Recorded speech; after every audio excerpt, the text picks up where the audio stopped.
Why am I running? Did you get a chance to check out my website, Raven, at this point? And I'm only asking that question because that answer is going to take a lot longer than 30 seconds. So in saying all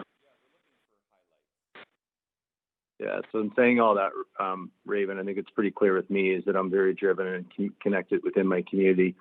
And I'm driven on a mandate for not only change, but for more opportunity within Portland Simonds. I have a very strong focus on education. I have a very strong focus on healthcare, and I have a very strong focus on the economy. And I have a very strong focus on the citizens. And I think that's what's most important is that I'm here to represent the citizens of St. John. I do believe in a fiscal responsible province, but at the end of the day, we need to look after the citizens within our riding, and I'm here for that. And I believe that after the last 20 years, this riding deserves a change and deserves a change with an open mind that it reconnects with the citizens, and that's exactly why I'm riding or running.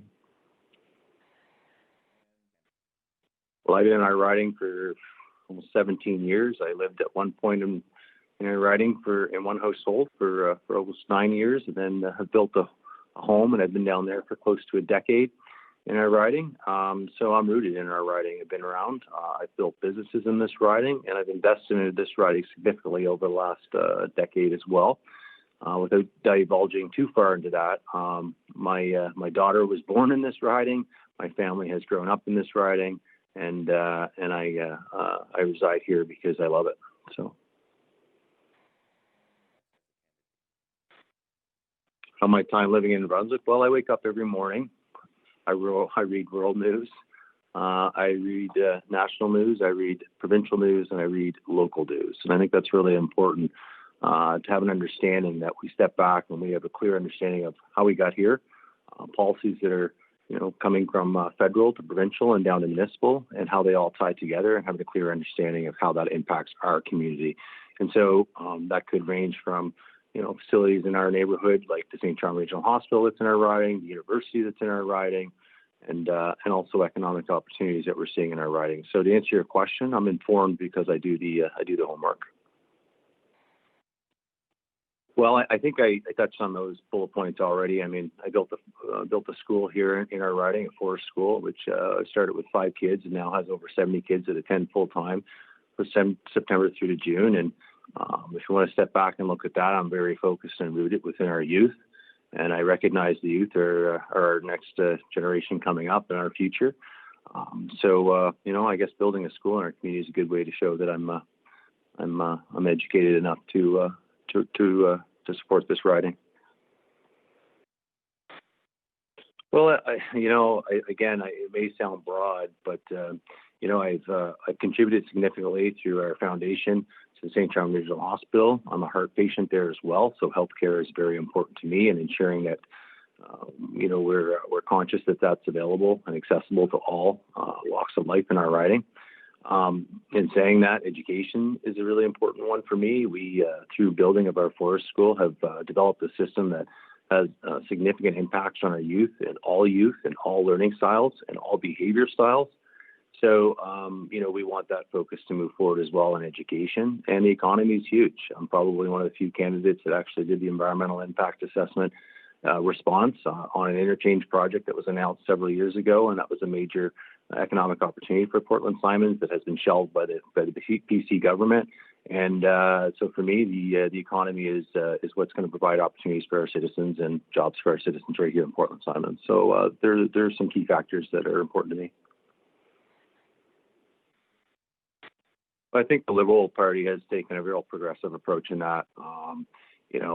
At the end of the day, you've heard Mr. Vickers speak in reference to the Clinic 554 up in Fredericton, and you've heard his stance on supporting and bringing together all New Brunswickers, regardless of any division that separates us as humans. So I guess at the end of the day, I'm fully on board with the platform that's been presented from the Liberals, for sure.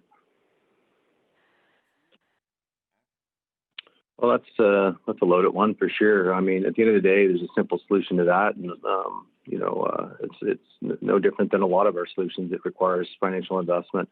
If you want to look at our school, and you want to look at the description on our website at tim-jones.ca, it clearly states in there that education needs to be combined with strong mental health and wellness supports. And we're very clear on that. So I think it starts right at the grassroots, that we can prepare our youth to handle the challenges of life.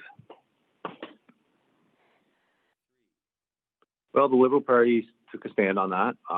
You recognize, and we all recognize, that there's some more study that's required, and there's certainly an argument right down the middle on whether it's a positive way forward or not. The Liberal government has announced that they're going to ban the use of that through on Crown lands as a step within the next 4 years in the mandate. And I think that's a great step. I think we have to be concerned and obviously work with our farmers and those out there that are looking after putting food on our table. And that's why I think they began with Crown land, and to be able to move that forward on a step-by-step basis. So I support the Liberal platform. Well, I just finished an interview with a bunch of Human Development Council here in St. John just last week, and they posted on their YouTube. And, I think you want to look at affordable housing. We talk about poverty. 30% of our kids in our riding, not necessarily our riding, our city, live, under that line.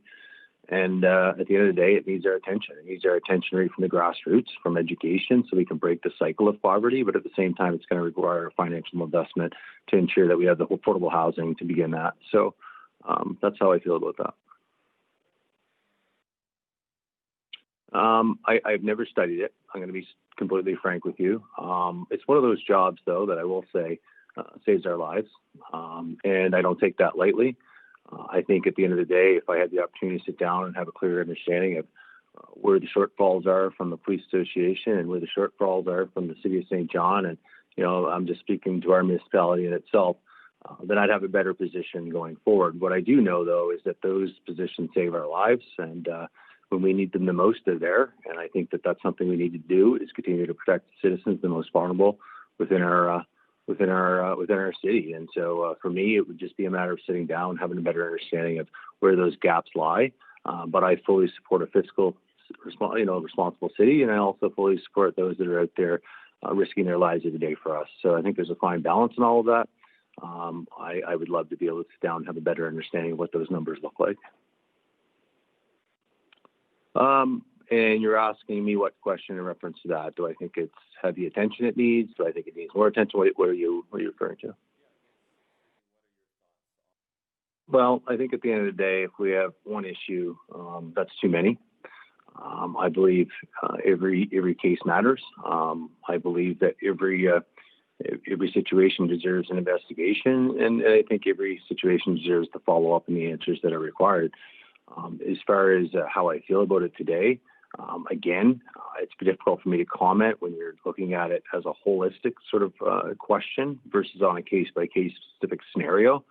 So I probably would be reluctant to say that, it's well looked after or it's not, because at the end of the day, you'd have to show me some more information exactly how your question is referring within this framework. Well, I think at the end of the day, we all support that. We recognize, even within our riding here in Portland Simonds, that public safety is a major issue. We're looking at closing a fire station, and I don't take that lightly.